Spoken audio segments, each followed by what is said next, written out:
I wanted to stand here and show y'all this article. I know that, we're recording in, we're not recording in landscape mode.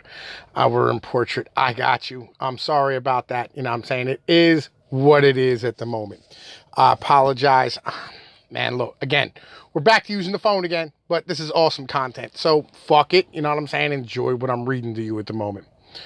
So I found this article. Basically, it's a conversation between Mike Rowe, right, and some liberal douchebag piece of shit who is standing here talking about blue collar jobs versus white collar jobs and why you should go to college, right? You know the type, the Brooklynite individual. So they're over here talking about welding, and how, like, they said, oh, welders, make, more than college graduates, and he said, you're never going to get rich being a welder. Mike Rowe goes, you out of your fucking mind. And that's basically the truth when it really comes down to it. So, and this dude starts off, forget the guy's name. It is Casey Mahone to Mike Rowe, right? Oh, Paul Tough, right? Yeah. He wants to believe that welding is a poor alternative to college. He devotes a couple thousand words to his case and writes as if generic public is suffering from a dangerous misinterpretation that all welders get rich. And he's right about that. I've had welding jobs offered to me for like garbage for like $12 or $13 an hour. And I told people to go fuck themselves, right? And they go in like, how much money, college costs and all this stuff. But this guy, Paul Tough, it goes into this soliloquy about what he did to investigate the claims that all welders get rich. So he said, in November 2016, a few days after Donald Trump's victory, I traveled to Taylorsville, North Carolina, a small town in the Appalachian foothills. Taylorsville is remote and sparsely populated. To get a Starbucks or a movie theater or just a town with more than 5,000 people, it's at least a half-hour drive. Almost everyone in town is white, and only about 1 in 7 adults has a bachelor's degree. In the 2016 presidential election, 3/4 of the county voted Republican. Mike Rowe. In other words, in your unbiased quest to see if a welders can get rich, you travel to a poor county in the Appalachians filled with white Republicans who didn't go to college and voted for Trump. Got it. Paul Tupp, he said, I had come to Taylorsville to try to understand more deeply the relationship between the higher education opportunity and welding. Mike Rowe, really, it sounds like you went there to find someone who reflected the headline you already wrote. Maybe I'm wrong. Let's see. Paul Tuff, I spent a couple of evenings in a home of a young welding student in his mid-20s named Ori Carrier, drinking coffee and talking. His journey through adolescence and high school had been rocky, he told me. Ori's father had left before he was born, and the absence of a stable male role model in his life had led him into some wild and self-destructive behavior, especially in his early teens. Now, remember this, his father had left before he was born. This is important, all right, legitimately.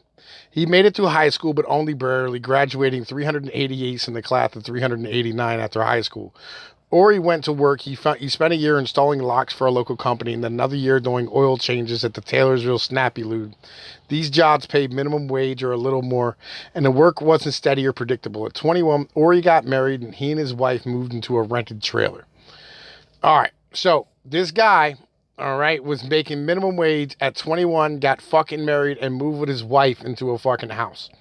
Let's remember this. All right. So, Mike Rowe, I'm not going to judge Ori Carey. His circumstances sound challenging, and growing up without a dad puts him at an obvious disadvantage.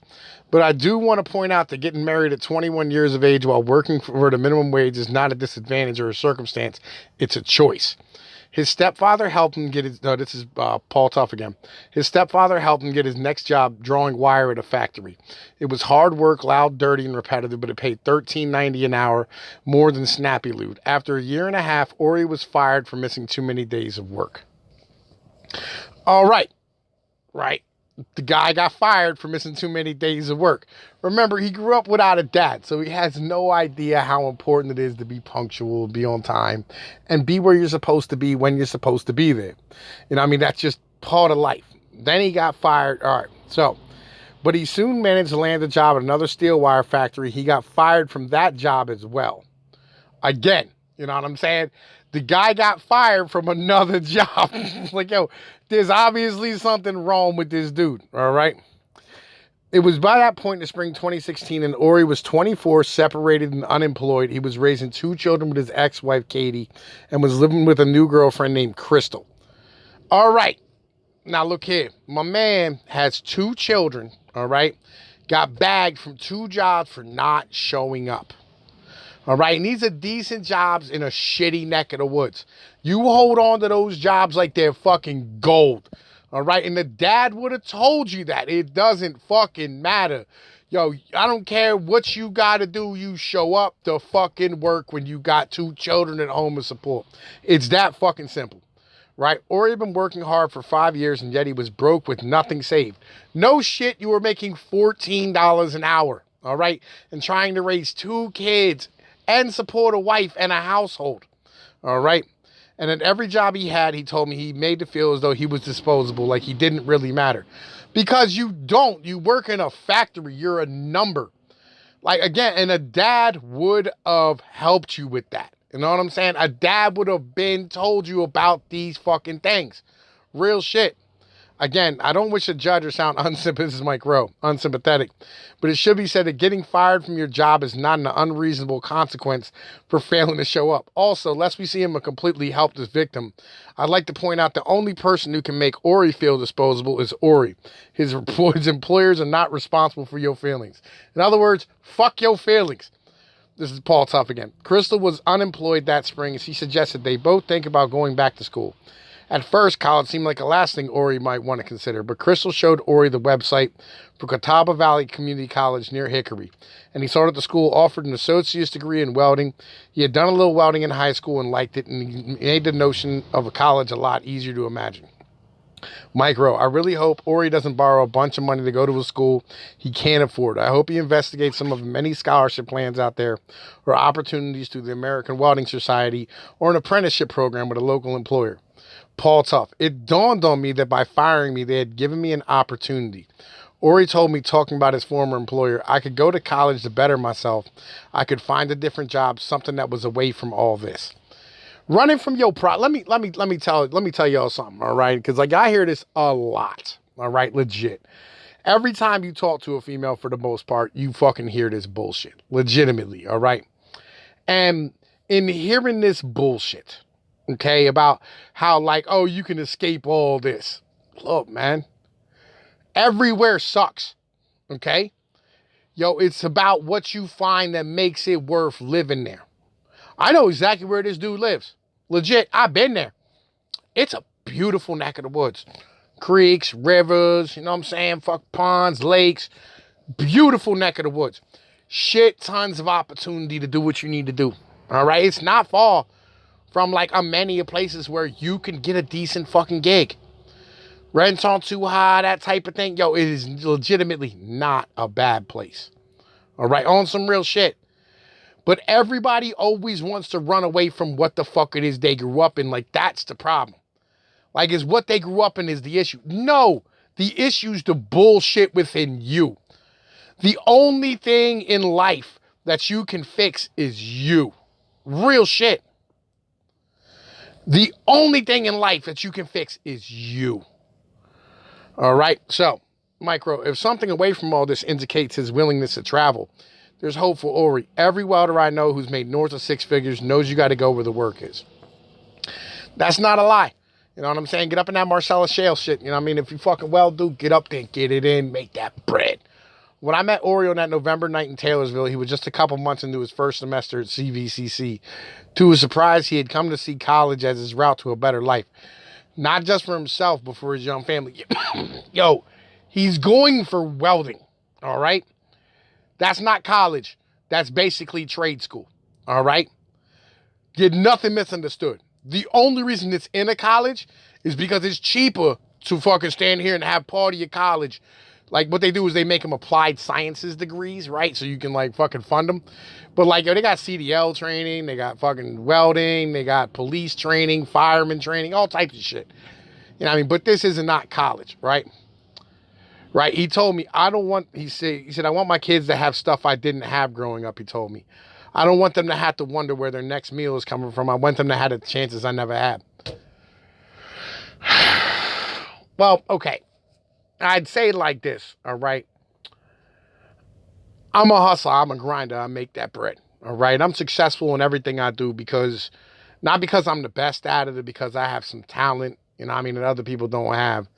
It's because of the fact that I'm willing to go the distance. You know what I'm saying? It's because I'm willing to put that work into whatever the fuck it is I'm doing.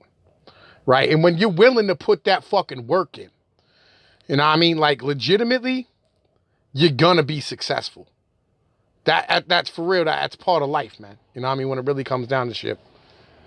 One of the many odd things about his rhetoric that posts welding online, right? Or shit, I'm pulling for his concerns are concerns of every parent. This is Mike Rowe. His challenges are the same challenges that millions of other Americans face every day. But why do you want us to know the sad details of his life? How are his personal choices and specific circumstances relevant to others who might prosper by welding? PT, one of the many odd things about the rhetoric that posits welding as an antithesis of college is that in order to become a welder, you actually have to go to college. No, you don't. You actually have to go to college. They have trade schools that teach you fucking welding. Legitimately, you do not have to go to college. Like, yo, you can pick this up in Votech, real shit, and come out of high school as a fucking welder, get into an intern and apprenticeship program, and become a master fucking welder. All those certifications and shit, you don't get them from college. Those certifications you get are taken on the job. I have certifications I took on the job. Legitimately. All them star certifications and all that fucking bullshit you got to go through. You know what I mean? To find out. They go and they test your fucking welds. And they do all the gaseous, check for gas in your weld beads and check your weld beads and check, you know what I mean, the depth and all this shit. Yo, all this stuff, you know what I'm saying? Legitimately comes for real from standing here like sending it off to a testing lab. And it's not college. And he said, Micro, that isn't true. Lots of companies will train you to weld for free. The AWS is a certified welder program that's open to anyone with the talent for welding. The test is strictly performance-based. There's no prerequisite courses or certificates required prior to testing. If you are able to do the weld necessary to pass the test, then you are eligible to become an AWS certified welder. PT, you can learn the basics in a high school shop class, as Ori did.